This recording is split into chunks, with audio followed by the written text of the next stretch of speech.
ആസിയ ആർട്സിലേക്ക് എല്ലാവർക്കും സ്വാഗതം. ഇന്നൊരു ചെമ്മീൻ ചോറിൻ്റെ റെസിപ്പിയുമായിട്ടാണ് വന്നേക്കുന്നത്. വളരെ എളുപ്പത്തിൽ റെഡിയാക്കാൻ പറ്റുന്നതും അതുപോലെ നല്ല ടേസ്റ്റുമാണ് ഇത് കഴിക്കാനായിട്ട്. അപ്പോൾ നമുക്കത് എങ്ങനെ ഉണ്ടാക്കാൻ നോക്കിയാലോ.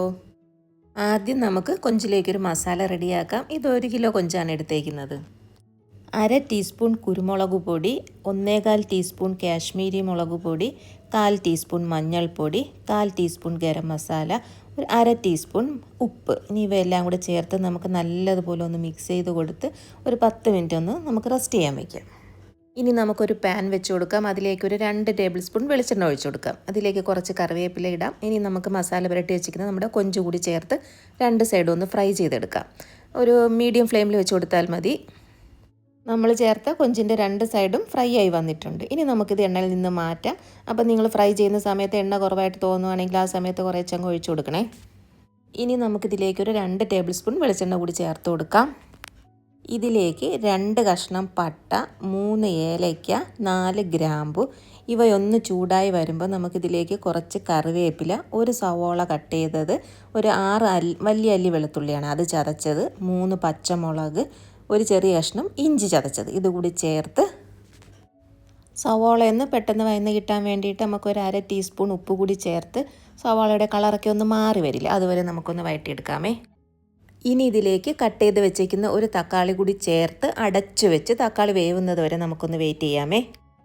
തക്കാളി വെന്ത് വന്നിട്ടുണ്ട്. ഇനി നമുക്കിതൊന്ന് മിക്സ് ചെയ്ത് കൊടുത്തിട്ട് ഇതിലേക്ക് ആവശ്യമായിട്ടുള്ള പൊടികൾ ചേർത്ത് കൊടുക്കാമേ. 1/2 ടീസ്പൂൺ കുരുമുളക് പൊടി, 1 ടീസ്പൂൺ കാശ്മീരി മുളക് പൊടി, 1/4 ടീസ്പൂൺ ഗരം മസാല, 1/4 ടീസ്പൂൺ മഞ്ഞൾപ്പൊടി, 3/4 ടേബിൾ സ്പൂൺ മല്ലിപ്പൊടി. പൊടികളുടെ പച്ചമണം മാറുന്നത് വരെ നമുക്കിതൊന്ന് ചൂടാക്കിയെടുക്കാം. ഇനി ഇതിലേക്ക് 1 ഗ്ലാസ് നല്ല കട്ടിയുള്ള തേങ്ങാപ്പാലാണ് ഒഴിച്ചു കൊടുക്കുന്നത്. ഇതിലേക്ക് 2 ഗ്ലാസ് ചൂടുവെള്ളം കൂടി ഒഴിച്ചു കൊടുക്കുന്നുണ്ട്. ഈ ഒരു ഗ്ലാസ് അളവിന് ഞാൻ 1.5 ഗ്ലാസ് കൈമരിയാണ് എടുത്തേക്കുന്നത്. ഇനി ഇതിലേക്ക് ആവശ്യമായിട്ടുള്ള ഉപ്പ് ചേർക്കാം. വെള്ളം തിളച്ച് വരുമ്പോൾ നമുക്ക് ഉപ്പ് ടേസ്റ്റ് നോക്കുമ്പോൾ കുറച്ച് കൂടുതലായിട്ട് തോന്നണം, അതനുസരിച്ചിട്ട് ഇട്ട് കൊടുക്കുക.